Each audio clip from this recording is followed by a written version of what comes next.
Hello दोस्तों, नमस्कार, आदाब, सत श्री अकाल सभी को। जीएस इनपुट में आपका हार्दिक स्वागत और अभिनंदन करता है। आज हम बात करेंगे एनआईए टेलेंट को लेकर बड़ी अपडेट क्या है। जैसा कि आपको बता दें, इस समय हमारे साथ विश्वनाथ जी की टीम लाइव है। वो आपको सारी चीज़ें बताएंगे। साथ साथ ये है ट्रांसफ़र पिटीशन के साथ साथ जो बीपीएससी टीआरई 2 टीआरई 3 और में एनआईए टेलेंट विद्यार्थियों को शामिल नहीं किया गया था, सप्लीमेंट्री रिजल्ट नहीं जारी किया गया था, उसको लेकर भी बड़ी अपडेट है कि किस आधार पर अब ट्रांसफर पिटीशन में इनको टैग करा के इनके साथ न्याय दिलाया जाएगा। दूसरी चीज़ है किस प्रकार अब ट्रांसफर पिटीशन के तहत ज़ोरों से ये आगे को बढ़ाना है ताकि एनआईए टेलेंट वैलिड हो पाए। चलिए सभी इन मुद्दों पे बात करते हैं। जो हमारी टीम के सदस्य हैं इनसे आपको डायरेक्ट बात कराते हैं क्या आगे की रणनीति है और आपको किस तरह सहयोग करना है, क्योंकि आप सभी के सहयोग से ये सारी चीज़ें मुमकिन हुई हैं। तो इसीलिए आपका सहयोग बहुत ज़रूरी है और सहयोग के साथ साथ अब क्या आगे की रणनीति होगी इन पर भी विचार किया जाएगा। चलिए बात कराते हैं क्या चीज़ें निकल के सामने। मेरा नाम दीपक है, हम बिहार के मुजफ्फरपुर से हैं। ये मेरा परिचय, छोटा सा परिचय है। जहाँ तक की बात है कि हम सब लोग मीटिंग में जुड़े थे, मनदीप टल्ला सर से, वो एओआर है, उन्हीं के द्वारा ट्रांसफर पिटीशन पे काम किया गया है। और अब जैसा कि सब लोग अवगत होंगे कि हम लोग का ट्रांसफर पिटीशन सुप्रीम कोर्ट में एक्सेप्ट हो गया है। ट्रांसफर पिटीशन में एक्सेप्ट होने के बाद गवर्नमेंट को या जो भी रिक्रूटमेंट एजेंसी है उस सबको नोटिस चले गया है, या स्टेट गवर्नमेंट का जो भी रिक्रूटमेंट एजेंसी है सारे को नोटिस चले गया है जो हम लोग का मुद्दा है उससे रिलेटेड। उन लोग को अब इसमें कोई और हाई कोर्ट में भी जूनियर कोर्ट है, अगर हाई कोर्ट तो उसमें भी इस मुद्दा के अब आगे कोई भी सुनवाई नहीं होगा, सारा रोक लगा दिया गया है, बोल दिया गया है कि इसका तो सुनवाई एक बार ट्रांसफर पिटीशन मतलब यानी कि सुप्रीम कोर्ट में होगा। उसके साथ नया डेट भी हम लोग को मिल गया है ट्रांसफर पिटीशन का, 29 जुलाई 2024 नया डेट है। इसी बीच हम लोग मैं अभी बिहार से लगभग हम लोग तीन तरह का केस को लेकर के जा रहे हैं। सबसे पहला केस है जो बीपीएससी टीआरई 1.0 में, यानी कि पहला जो बीपीएससी हुआ था उसमें जो लोग सेलेक्टेड हैं, खास करके उन लोग का रिजल्ट दिया गया है। रिजल्ट देने के बाद सप्लीमेंट्री में उनका रिजल्ट आया और उस लगभग 200 से ऊपर लोग हैं, उन लोग को ज्वाइनिंग रुका हुआ है। उन लोग को एक नोटिस दिया गया, वो भी मौखिक ही बताया गया कि आप लोग को ऊपर से आदेश नहीं लिया जाएगा। तो सप्लीमेंट्री वाले का उनका ऑलरेडी हाईकोर्ट में केस हो चुका है और उस केस को लेकर के वो भी सुमित जी उनका नाम है, वो भी सुजीत जी, वो भी अब ट्रांसफर पिटीशन में जुड़ने के लिए इच्छुक है। तो वो केस एक हम लोग लेके जा रहे हैं सुप्रीम कोर्ट में। दूसरा नंबर बात है जो बीपीएससी टीआरई 3.0 वाला है, उस केस को हम लोग लेके जा रहे हैं, जिसका मतलब अभी प्रस्तावित है एग्जाम का डेट 12 जून तक होने वाला था, 10 से 12 जून, लेकिन उस डेट पे अभी संशय है, उस डेट को रद्द कर दिया गया है। नया डेट अनाउंस हुआ, मतलब बताया जा रहा है कि 20 जून, लेकिन अभी कंफर्म नहीं है। उस चीज के बारे में बीपीएससी टीआरई 3.0 को लेकर के आशुतोष जी एक बार विस्तार पूर्वक बताएंगे। अभी हमको जैसा कि आप लोग को पता है कि हम बीपीएससी 2.0 में कटअप से जनरल कटअप से 3 नंबर मेरा ज्यादा है और जनरल कटअप से 3 नंबर ज्यादा है। और हम लोग का जो बीपीएससी 2.0 है उसमें किसी भी तरह का हाईकोर्ट में केस नहीं किया गया है, ठीक है। और ट्रांसफर पिटीशन में संबंधित करला सर से बात किए थे, ट्रांसफर पिटीशन में वैसे केस को ट्रांसफर करवाना है अपने हाईकोर्ट या जूनियर कोर्ट से जो आपका ऑनगोइंग प्रोसेस में या कहीं कोई भर्ती में फंस रहा है, वहां आपको रोका गया है या वहां आपको लेने से मना किया गया है। तो सेम केस हम लोग के साथ भी है। हम लोग का फॉर्म फिलअप हो चुका था 2.0 का, एग्जाम भी हो गया है, जितना कटअप गया है उसका सबका रिजल्ट भी जारी हो गया है, बस हम लोग का रिजल्ट नहीं दिया गया है, दूसरे लोग को ज्वाइन ही करवा लिया गया है।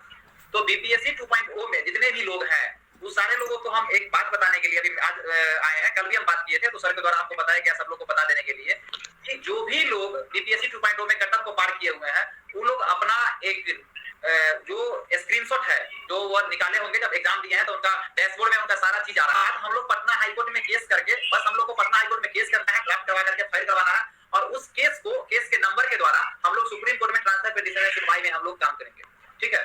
तो जितने भी लोग हैं हमारा अपना नंबर जारी किए हुए अभी है, कोशिश कीजिएगा, फिर से नंबर बता रहे हैं, बस उस नंबर पे हमको व्हाट्सएप कर दीजिए। फोन बहुत ज्यादा नहीं कीजिए, कुछ लोग करते हैं, नंबर उनका सेव दिए करते हैं, बात करते हैं, लेकिन बहुत सब लोग को हम फोन उठा नहीं पाएंगे। तो जो भी हमारे साथी हैं जो बीपीएससी 2.0 में कटअप को पार किए हुए हैं या उसके आसपास भी है, तो वैसे लोग अपना डेटा हमको दे, अपना स्क्रीनशॉट दे या कोई भी साक्ष्य दे।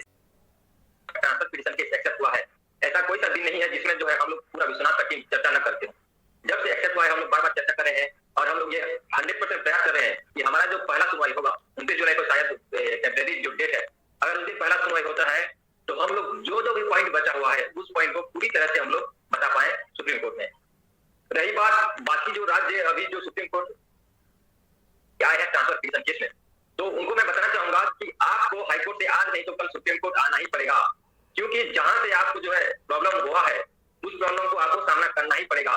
तो जिन जिन राज्य में सुप्रीम कोर्ट पहुंचता है हाईकोर्ट के द्वारा, वो लोग अपना ट्रांसफर पिटीशन केस में आगे आएंगे तो उनका समय बचत होगा, पैसा बचत होगा और जल्दी उनका सुनवाई होगा। उसके बाद ट्रांसफर पिटीशन केस में अगर राज्य के लोग ज्यादा आते हैं, ज्यादा राज्य आता है तो वो भी मजबूत होगा। और ये केवल हमारे विश्वनाथ की टीम का ही ये लड़ाई नहीं है, ये पूरे भारत का लड़ाई है, पूरे राज्य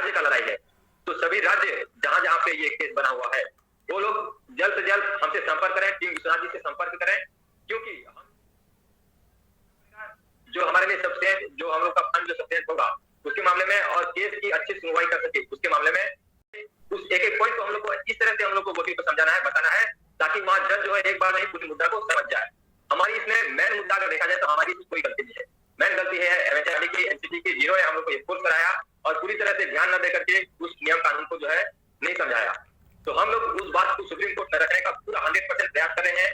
और मिला तो थोड़ा सा बता दीजिएगा सर, टीआरई का टीआरई के लिए दीपक की बता रहे हैं कि टीआरई 2 के लिए इन्होंने जो है उसने किया था, क्योंकि टीआरई 2 में सेलेक्टेड है, मार्क से इनका बहुत अधिक मार्क है, फिर भी नहीं हो सका।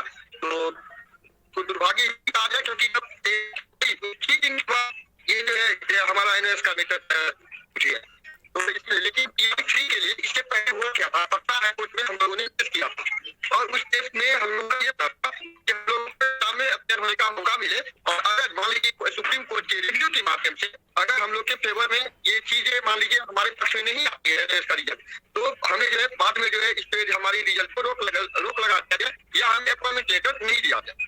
तो ये केस एक्चुअली में कुछ कारणवश बंद क्या है उसको बताइए, अभी तक छपाई नहीं हो पाई थी वक्त। तो उस केस को हम और दीपक जी की मदद से और विश्वनाथ सर और हमारे मुख्य पार्टी सर हैं, उन सभी की मदद से हम लोगों ने क्या किया, इसमें कुछ पिटिशनर को हम लोग लेके चले गए सुप्रीम कोर्ट और हम लोगों ने अब यहाँ पे सवाल ये उठता है कि टीआरई का डेट तो लगभग में जो है क्लियर हो चुका है, मान लीजिए 10 दिन आगे पीछे हो सकता है, लेकिन अब हमारा ये केस जो है पटना हाई कोर्ट में जो सुप्रीम कोर्ट का जो ऑर्डर जो है उसको फॉलो करेगी, वो आपने यहाँ